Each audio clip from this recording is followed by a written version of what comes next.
మీరు నచ్చిన మెచ్చిన డ్రెస్ మీ ముంగిటకే వెంటనే ఆన్లైన్ లో కొలతలిచ్చేయండి. అదెలాగో తెలుసుకోవాలని ఉందా? పూర్తి వివరాలకు చదవండి సాక్షి దినపత్రిక.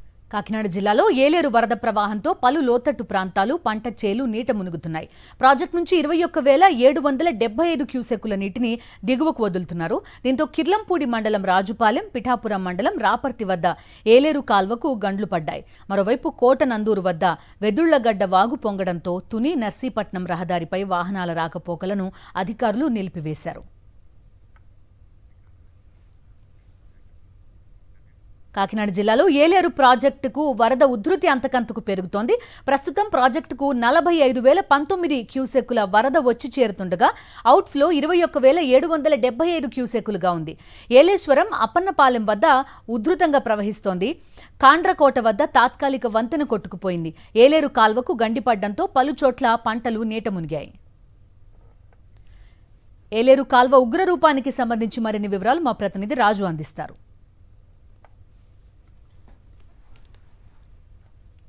తుఫాను ప్రభావంతో కాకినాడ జిల్లాలో భారీ వర్షాలు కురుస్తున్నాయి. జిల్లా వ్యాప్తంగా ఇప్పటి వరకు దాదాపు 969 మిల్లీమీటర్ల వర్షపాతం నమోదైంది. ముఖ్యంగా ఈ వరదలతోటి జిల్లాలో ఉన్నటువంటి కాలువలు అదేవిధంగా ఏర్లు పొంగు పొరలతో దిగువ ప్రాంతాలన్నీ కూడా నీట మునుగుతున్న పరిస్థితి ఉంది. పంట పొలాల్లోకి వరద నీరు చేరుకోవడంతో రైతులు ఆందోళన వ్యక్తం చేస్తున్న పరిస్థితులు కనిపిస్తాయి. ప్రస్తుతం నేను పెద్దపూడి మండలం అచ్యుతాపురం దగ్గర ఉన్నా. ఇక్కడ చూసినట్లయితే ఏలేరు కాలువ పెద్ద ఎత్తున పొంగి పొరలడం మనం విజువల్స్లో చూసుకోవచ్చు. ఈ ఏలేరు కాలువతో పాటుగా నా వెనక చూసినట్లయితే అటు బెక్కవోలు డ్రైను అదేవిధంగా ఏలేరు కాలువ సంగమం ఇక్కడ జరుగుతుంది. అయితే ముఖ్యంగా ఈ ప్రాంతాలు ఏవైతే ఏలేరుకు సంబంధించిన లోతట్టు ప్రాంతాలు ఉన్నాయో అవన్నీ కూడా కొన్ని చోట్ల గంటలు పడి నీట మునుగుతున్న పరిస్థితి అవుతుంది. ఇక ప్రధానంగా ఏలేరు ప్రాజెక్టు సంబంధించి చూసినట్లయితే భారీగా అంటే ఎగువ ప్రాంతాలకు వస్తున్న వర్షాల కారణంగా దిగువకు భారీగా వరద నీరు చేరుకుంటుంది. ప్రాజెక్టులో ఇప్పటికే దాదాపు 43,814 క్యూసెక్ల నీరు ప్రాజెక్టులకు రావడంతో ప్రాజెక్టు ప్రస్తుతం నీటి సామర్థ్యం 22.46 టీఎంసీలు ఉంది. దీంతో దిగువకు 18,775 క్యూసెక్ల నీటిని విడుదల చేస్తున్నారు. దీంతో అటు పిఠాపురం నియోజకవర్గం రాపర్తి అదేవిధంగా కిర్లంపూడి నియోజకవర్గంలోని రాజులపాలెం వద్ద ఏలేరు కాలువకు గండ్లు కడుతున్నాయి. ప్రస్తుతం మనం చూసినట్లయితే ఇక్కడ పెద్ద ఎత్తున గుర్రపడ్డగా ఉండిపోవడంతో దిగువకు నీరు ప్రవహించడం ఇబ్బందికరంగా మారుతుంది. ఇక్కడ ఉన్న రైతులందరూ కూడా ఆ గుర్రపడ్డెక్కలను తొలగించే ప్రయత్నాలు చేస్తున్నారు.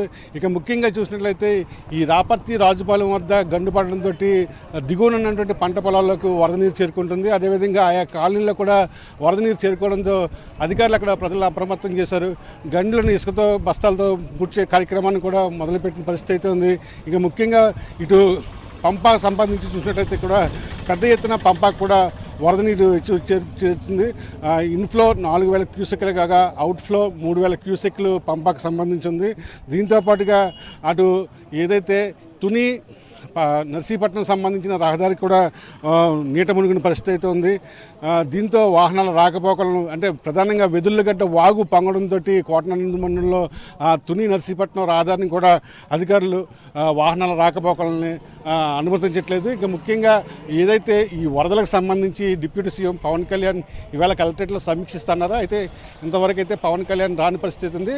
అధికారులు క్షేత్రస్థాయిలోకి వెళ్ళి వరద పరిస్థితులను ఎప్పటికప్పుడు సమీక్షిస్తున్నారు. వెంకటరామతో కలిసి కస్పెంట్ రాజు, సాక్షి టీవీ, అచ్యుతాపురం నుండి.